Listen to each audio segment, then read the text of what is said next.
kemudian udah Sedikit terjawab, saja saya, nanti beliau giliran sebentar saja, berbagi gitu. enggak, sebentar saja kok. Ketika sholat tarawih itu dikatakan bid'ah lughawiyah, itu sesat atau tidak? Saya tanya itu saja.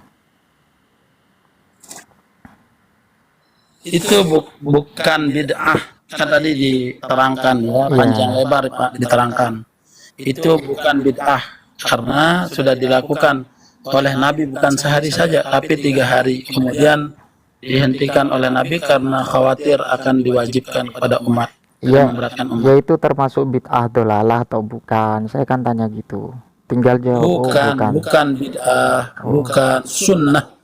Alhamdulillah. Kalau seperti itu, saya sepakat juga bahwa kalau tarawih itu bukan bid'ah dolalah.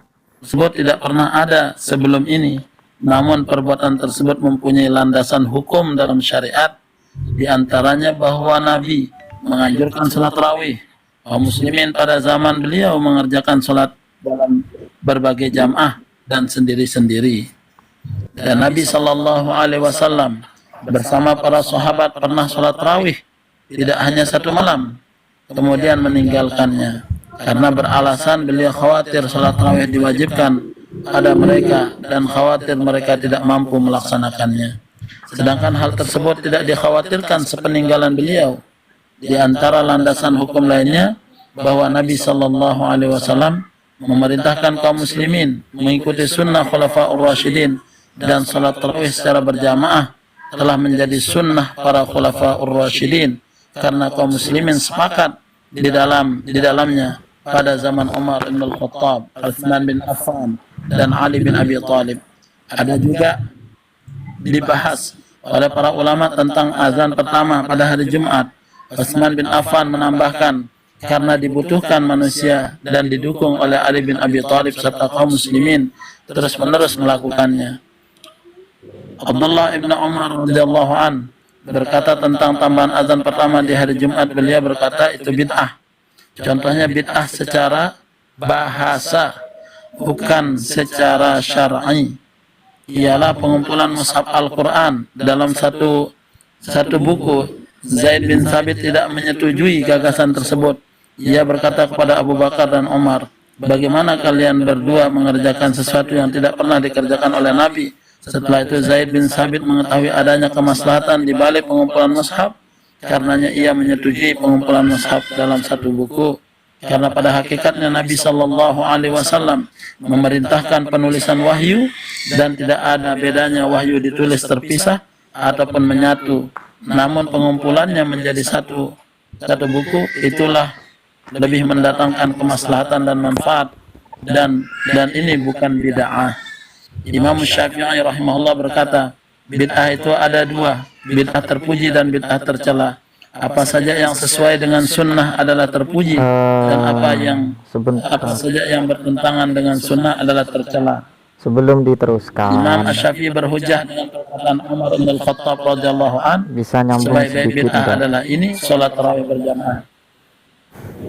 Ketika dianggap bid'ah lughawiyah, Pertanyaan saya, sebentar ya. Tolong diam dulu, Wang Kuculuk. Ketika Sebentar, dikatakan Bang. nikmatil bid'ah hadhi, lanjut Bang. Tolong Bang Kuculuk diam dulu bentar, nanti salaman setelah udah bertanya kemudian udah terjawab, sedikit saja saya, nanti beliau giliran sebentar saja, berbagi gitu. enggak, sebentar saja kok. Ketika sholat tarawih itu dikatakan bid'ah lughawiyah, itu sesat atau tidak? Saya tanya itu saja. Itu bukan bid'ah, kan tadi diterangkan ya, panjang lebar Pak diterangkan. Itu bukan bid'ah karena sudah dilakukan oleh Nabi bukan sehari saja tapi 3 hari, kemudian dihentikan oleh Nabi karena khawatir akan diwajibkan kepada umat dan memberatkan umat. Ya itu termasuk bid'ah dolalah atau bukan? Saya kan tanya gitu. Tinggal jawab. Bukan bid'ah, bukan sunnah. Alhamdulillah. Kalau seperti itu, saya sepakat juga bahwa kalau tarawih itu bukan bid'ah dolalah, kan, tetapi bid'ah lughawiyah, bukan sunnah. ya sunnah. Mendapatkan legalitas dari agama ndak kalau tarawih itu? Iya, kan Nabi sholat. Ya, Soalnya gini, Nabi kan sholat sehari, 2 hari, 3 hari kemudian dia tidur. ya, soalnya begini, tadi kan membahas kitab dalam Fathul Bari ya, karya dari Ibnu Hajar Al Asqalani. Saya seringkali memberikan saran untuk membacakan secara utuh, baik dari sisi qaidatun syar'iyatun kulliyatun bimantuqiha wa mafhumiha, itu sampai ke bawah dibacakan. Jadi kita itu agar tidak kritis di dalam memahami, apalagi mengkritisi. Bisakah dia jujur Aswaja? Ya saya Tanya dulu. jujur. Aswaja bisa jujur Saya enggak? jujur. Saya bacakan Enggak, dulu ya. maksud saya Saya tadi bacakan itu dulu. antum mau berbicara sedikit kan? Ya. Enggak, saya ingin membacakan dalam Sekarang kitab panjang, Fathul kan? Bari. Fathul Bari saya bacakan nanti, saya Antum diteruskan. tadi minta sebentar loh, nanti anak turun. Iya kan, Kalau antum ini masih banyak belum lagi nanti. masih belum 2 menit kok. Cuman ingin meneruskan pembacaan Antum udah tadi. melanggar janji antum. Tadi katanya sebentar Bang. Ini kan berapa menit saja kayak gitu. Saya bacakan nanti dan kemudian saya jelaskan, itu pun sudah selesai, saya akan turun. Agar tidak menjadi kacau rancau pembahasan kita. Bahwa dalam konteks bid'ah yang ditawarkan dalam kitab Fathul Bari karya Ibnu Hajar Al Asqalani, itu sangat jelas sekali, ada berbagai hal yang perlu kita sampaikan, baik dari sisi konteks syariah dan kemudian lughawiyah. Saya bacakan dulu. Ini berawal dari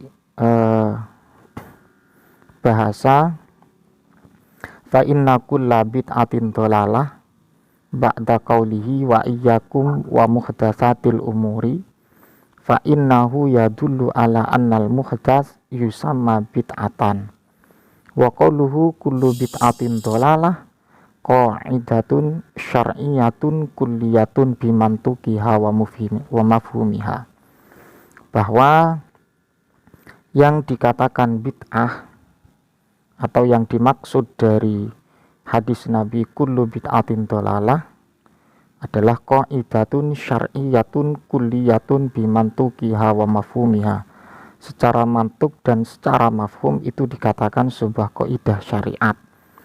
Amma mantukuha faka'an yuqala hukmu kadza bid'atun wa kullu bid'atin dhalalah fala takunu minasyar'i li'anna syar'a kullahu hudan. Sehingga adapun secara mantukiyah atau secara teks seakan-akan faka'an yuqala hukmu kadza bid'ah, ini apa, diberikan sebuah tafriq, diberikan sebuah tafriq seperti halnya mengatakan hukum ini adalah bid'ah. Wa kullu bid'atin dhalalah, dan setiap bid'ah itu sesat. Fala takunu minasyar'i li'anna syar'a kullahu hudan. Bahwa ketika bersifat bid'ah dhalalah maka itu bukan bagian dari syariat. Karena apa? Karena syariat semuanya itu adalah hidayah. Fa in sabata annal hukma al mazkurah bid'atun sahhatil muqaddimatani wa antajata al matlubah wal muradu biqaulihi. Dan kemudian apa yang dimaksud dari dawuh atau hadis yang berupa kullu bid'atin dhalalah, apa yang dimaksud itu adalah ma uhdisa wala dalilalahu minasyar'i bitariqin khasin wala amin. Ini perlu diperhatikan dan kemudian digarisbawahi. Bid'ah yang dianggap sesat adalah sesuatu yang diperbarui atau sesuatu yang baru. Dan ini ada waw atof yang perlu kita harus sinkronkan dengan ma'uhdisa, sesuatu yang baru. Sesuatu yang baru itu tidak ada dalil dari syariat, baik dengan cara khusus wala amin dan juga secara umum. Ini dari berbagai kerangka yang harus kita tarik dan juga harus kita prioritaskan untuk menghukumi sesuatu dikatakan bid'ah dhalalah. 1. Tidak ada dalil dari syariat, baik dengan cara yang secara spesifik atau secara umum. Wa qauluhu fi akhir hadis Ibnu Mas'ud wa innama tu'aduna la'atin wa ma antum bimu'jizin arada khatma mau'izatihi bi syai'in minal qur'ani yunasibu al-hal. Dan juga kemudian apa yang tertera dalam akhir hadis Ibnu Mas'ud, wa innama tu'aduna la'atin wa ma antum bimu'jizin, bahwa beliau menghendaki arada khatma mau'izatihi bi syai'in minal qur'ani yunasibu al-hal. Beliau itu menginginkan atau memberikan pamungkas mau'idhahnya dengan sesuatu dari Al-Qur'an yunasibu al-hal, yang cocok dengan keberadaan. Wa qala Ibnu Abdissalam fi awakhiril qawaid. Ini ya. Dan kemudian apa yang menjadi pijakan dan komentar daripada Ibnu Abdissalam yang seringkali digaung-gaungkan dalam konteks bid'ah, perlu saya luruskan, Ibnu Abdissalam itu memberikan beberapa substansi atau kerangka tentang masalah bid'ah yang ranahnya kepada taqsimul bid'ah atau pembagian bid'ah. Fi awakhiril qawaid al bid'ah khamsatu aqsamin. Fal wajibu kal ishtighali bin nahwi alladhi yufhamu bihi kalamullah wa rasulih li'anna hifdhas syari'ati wajibun. Ini termasuk bid'ah yang wajib. Kemudian wala yata'atta illa bidzalika fayakunu min muqaddamatil wajibi wa kada syarhul gharib wa tadwinu usulil fiqhi wa tawassul ila tamyizis sahih was saqim. Ini termasuk dari penjelasan bid'ah yang diwajibkan. Wal muharramatu ma rattabahu man khalafas sunnata minal qadariyah wal murji'ah wal musyabbihah. Ini yang diharamkan. Wal mandubatu kullu ihsanin lam yu'had ainuhu fil ahdi an-nabawi kal ijtima' anit tarawih. Ini prinsip Ibnu Abdissalam menyatakan bahwa itu merupakan sesuatu bid'ah yang bukan bid'ah dolalah, bahkan dikatakan bid'ah mandubah.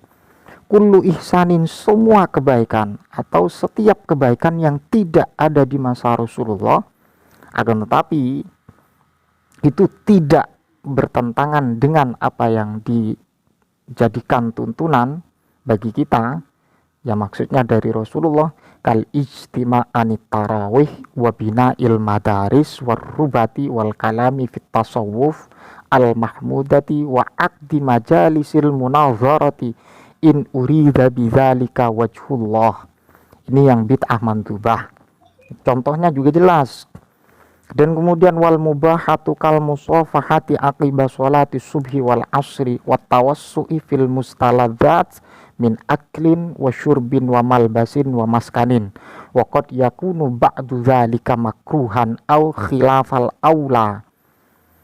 Kemudian contoh bid'ah yang mubahah adalah bersalaman setelah sholat subuh, asar, dan juga at-tawassu fil mustaladzat. Apa ya tawassu itu? Riang gembira di dalam sesuatu yang menjadi enak, min aklin, makanan, minuman, kemudian pakaian, kemudian tempat.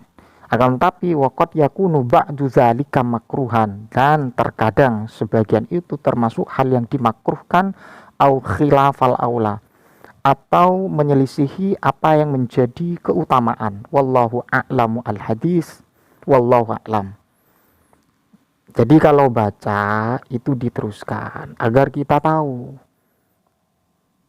bukan sekedar apa yang mayu kholifu as-sunnata dikatakan al-bid'ah dolalah, tapi harus ada substansi awalnya.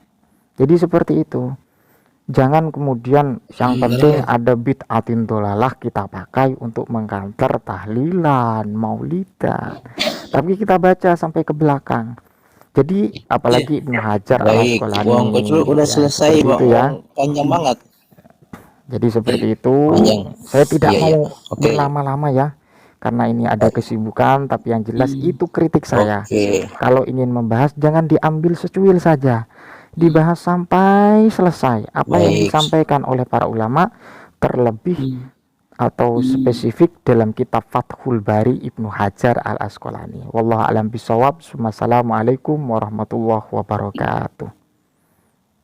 Waalaikumsalam.